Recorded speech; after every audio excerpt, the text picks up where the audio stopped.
And that grand jury has cleared each of the 3 police officers of any wrongdoing in the death of Dontay Ivy. During a dramatic press conference this afternoon, Albany County DA David Soares said he followed through on a promise to Ivy's family, to the police, and to the public. That promise to conduct a full, fair, independent, and impartial investigation. And he said his office checked every shred of evidence available: police video, interviews, taser analysis, medical evidence, and more. However, he also said not all the police car cameras were working properly that night, and the absence of that video affected the investigation. We have team coverage of the grand jury decision. Tori Wells with the DA's announcement, Craig Smith with reaction from Albany's police chief, and with our newest reporter, Hubert Wiggins, on the reaction from Ivy's family. Tori, we start things out with you outside the courthouse. Well, the district attorney says that he released the grand jury decision along with this information that his office gathered today because he wanted to be transparent to the community. But he says this discussion is not over because there are changes in Albany that need to be made. Now, the grand jury was tasked with considering the cause of Ivy's death.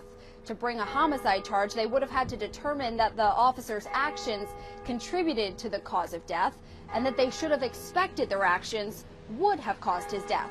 That was not the case here. District Attorney David Soares says the medical examiner doesn't believe that the tasing caused Ivy's death.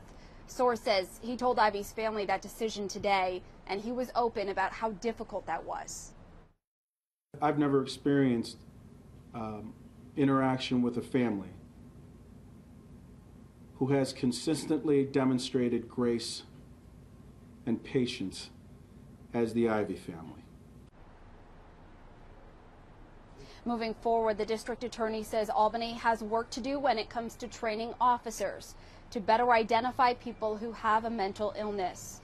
When it comes to the use of cameras, he says more of that would have helped with this investigation. And he says Albany needs to work on community and police relations.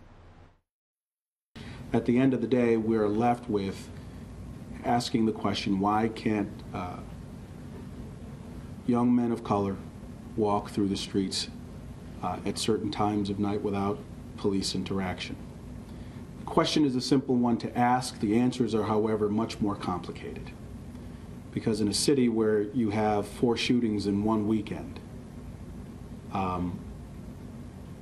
you also have to consider what it is that we're placing upon our men and women who wear the uniform. And the district attorney says those difficult questions will take time to answer, but he is committed to that, and he will be following up with other city and community leaders on that. Our Craig Smith is live at City Hall this evening. He spoke with the police chief, and Craig, is he saying anything about those officers this evening?